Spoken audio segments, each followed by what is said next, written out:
Instant Gateway Book Summary. Steve Jobs by Walter Isaacson. To many people, Steve Jobs was a hero. To others, he was a controlling tyrant who stopped at nothing to get what he wanted. Whatever you believe about him and his life, one thing is certain: his vision and ability to innovate left a dent on the universe. Leaving a dent on the universe is what he set out to do when he and Steve Wozniak launched Apple Computers from their garage in Palo Alto. He was as fascinating as he was successful. He was a man of contradictions. Upon his return to Apple for his second term, he worked for $1 per year but demanded a corporate jet and millions of stock options. He heaped praise on employees whom he felt were worthy of his time, and lashed out cruelly at others, and depending on the day you could be on both ends of that spectrum in the same 24-hour period. The products he produced are considered to be the most elegantly designed and fashionable products on the market, but famously wore black turtlenecks, Levi's jeans and running shoes every single day. For all his quirks and character flaws, there's a lot to be learned from Steve Jobs, the businessman and the company he left behind. Here, in the next 10 minutes, are the 6 lessons we can all learn from the biography of Steve Jobs, written by Walter Isaacson. Focus. When Steve Jobs came back to Apple for his second tenure, he found a company that had lost its way. They had 350 product lines, all of which were floundering in mediocrity. So, he took out his scalpel and started cutting, even to the point where some people would argue that he was cutting into the bone. He cut 340 product lines in total, bringing Apple's focus down to a core of 10 product lines. None of these 350 product lines was bad ideas. As Jobs pointed out in an interview, even the bad companies are good at that. But in order for any idea to succeed, you need your best people and all of the resources at your disposal ready to be deployed in the name of seeing that idea succeed. The problem, Jobs pointed out, have the idea of focus backwards. People think focus means saying yes to the thing you've got to focus on. But that's not what it means at all. It means saying no to the 100 other good ideas that there are. You have to pick carefully. I'm actually as proud of the things we haven't done as the things I have done. Innovation is saying no to 1,000 things. This is the type of thinking that spawned the iMac, iPod, iTunes iPhone, and the iPad. Had Apple deployed its resources across 340 other product lines, there is no doubt that this unprecedented string of successes would have been impossible. Only by cutting out the good ideas can the great ideas have a shot of succeeding. This kind of cutting extends into the products themselves. As Jobs would tell you, his job at Apple was to play the part of the editor. So when the first design of the iPhone was almost ready to go into production, he had an insight that had eluded him until it was almost too late. The screen should be the focus of the iPhone, and everything else was secondary. So, with a design that probably looks a lot like other phones on the market today, Jobs told his team that they needed to start over. A heroic effort allowed them to create and produce the iPhone that millions around the world know and love today. Focus on the most important things, and eliminate everything else. Inspiration. Where does one company find the inspiration to produce products that transform entire industries overnight? Many people have asked this question and seemingly come to the answer that Jobs and his team just seem to have this knack for understanding what people want before they do. Jobs often quoted the famous Henry Ford line that if I had asked people what they wanted, they would have said faster horses. It would be easy to just leave things there and accept that Jobs, like Ford, had some superhuman powers that us mere mortals aren't equipped with. But that wouldn't be the full story. When you pull the curtain back, you'll find that both Jobs and Ford almost always got their best ideas from somewhere else.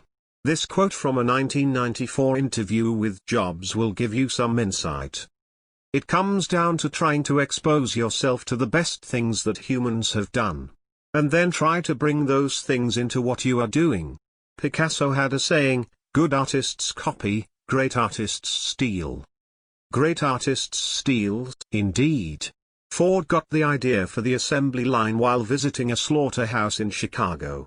Jobs got the idea for the design of the first Macintosh by visiting Macy's and studying the designs of different appliances, in particular, the Cuisinart.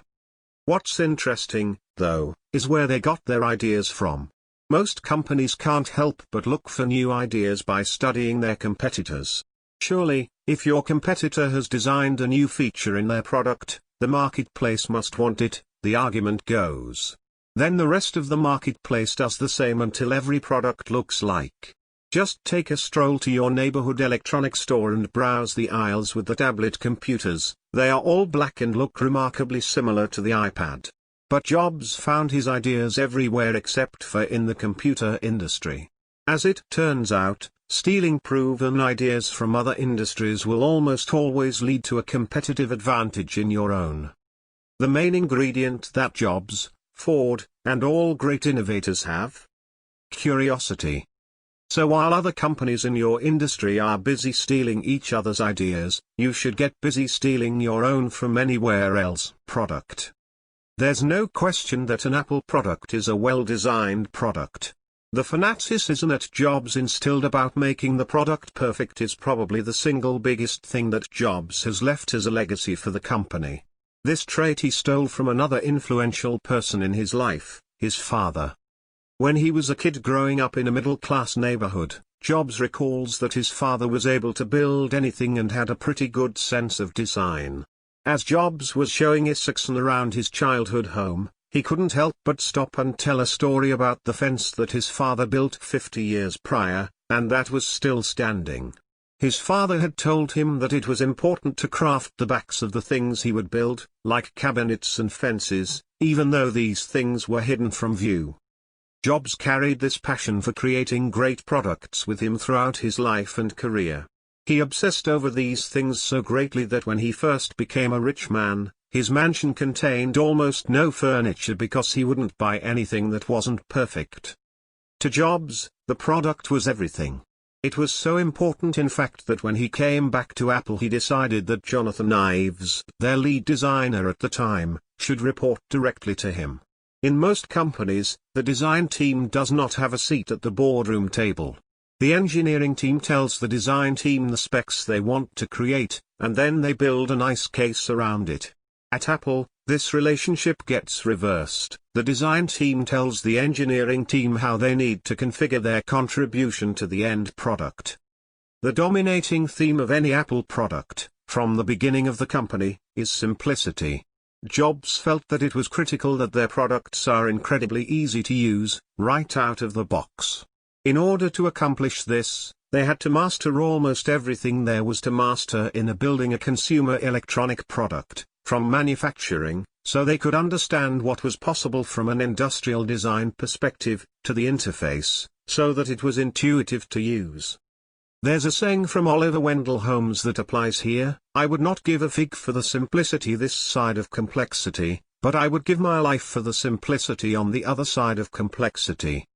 Jobs constantly forced Apple to search for the simplicity on the far side of complexity. Platform. Near the start of his second round as Apple CEO, Jobs realized that in order to have the success he always envisioned for the company that they would need to create a platform instead of a bunch of disconnected products. In 2001, when the technology world was imploding and the lust was coming off the personal computer, he announced his grand vision for the future of Apple. The personal computer would become the digital hub that coordinated many, if not all, of the devices in your life. It would manage your music, your pictures, your videos, everything in your digital life would revolve around the personal computer. Jobs knew that if you treated the digital life as a platform and not as a bunch of separate products, you could make each device much easier to use because the computer would take over many of the tasks. This became crystal clear to him when thinking about the experience of using a camcorder. The old way was to film a bunch of stuff, and then have to sit through hours of footage with your family. The devices themselves would never be great tools for editing videos because the screens were far too small. And most people didn't have access to video editing software, much less know how to use it. So, by creating iMovie and making movie editing something that you and I could do with relative ease, and relegating the camera to the tasks of point and shoot, the whole was truly greater than the sum of the parts. They, of course, went on to carry this thinking through to music by creating both iTunes and the iPod, and literally transformed that entire industry. By creating a platform that was superior to the competition, sales of the iPod would spur on sales of iMacs and MacBooks as well. Start thinking about what you can do to start creating a platform rather than just a product or a service. Ignore reality. Jobs famously had what most people who knew him called the reality distortion field. He had the unique ability to make people believe that anything was possible, even though after they walk away from him they know it to be impossible. This didn't always manifest itself in positive ways. He would demand more from his teams than anybody else could reasonably expect, often pushing people over the edge. However, as the people who have worked with him would tell you, it often worked. Before they had started Apple together, Jobs outsourced one of the jobs he was supposed to be working on at Atari to Wozniak, telling him that he needed it to be done in a few days, even though most engineers would take at least a few months. Wozniak finished it in 4 days and turned in a design that was efficient and elegant beyond belief. Jobs would turn this trick multiple times in his career, pushing people beyond the limits of what they believed they could accomplish, and producing remarkable work as a result. Ignoring reality is fine when you are attempting to get people to see beyond their limits. However, there is a dark side to the reality distortion field, and Jobs met his match when he was diagnosed with cancer. Originally ignoring it and believing he could treat it with a modified diet, he waited far too long to have an operation that could have saved his life. But one thing is for sure, there are limits that we all place on ourselves that we would be better off ignoring, if we want to do something great with our lives, that is. Experience. Owning the entire customer experience is an issue that has gotten Jobs into hot water over the years. Because Jobs had fanatical attention to detail and a product that he believed was superior to the competition, he was wary of relinquishing control of the customer experience in any way. In computer terms, this drove him to create a closed system where Apple controlled everything from beginning to end. They not only controlled things like who got their apps approved in the Apple App Store, but they also went as far as making special screws for their devices so that consumers wouldn't be able to take the machine apart and hack it. This is in direct opposition to other companies like Microsoft and Google who build on open platforms that allow for much more flexibility. This ethos led Jobs to take one of the biggest leaps of his career, to build the Apple stores. At the time, everybody thought this was a boneheaded idea, including and especially the press. Jobs argued that they couldn't let their products be sold in large box stores by employees who didn't know the myriad of reasons why an Apple product was superior to everything else on the shelf. It turns out that he was right. They built the stores, and aside from being architectural marvels and a delight to shop in, they run the most revenue per square foot of any retailer in the world. Most other people would have just accepted that other retailers had to sell their products. However, by taking ownership of every single step of the customer experience, Jobs made sure that his customers would be absolutely delighted at all times. It leads us to ask a question that every business should be asking: how much of our customers' experience do we truly own? And how much should we own? Conclusion. Steve Jobs was a remarkable man, a visionary product designer, and one of the best CEOs of all time. You might not want to mimic his fashion or his sometimes nasty disposition, but you will want to take some cues about his attention to detail and curiosity about the way the world works. Thanks for listening.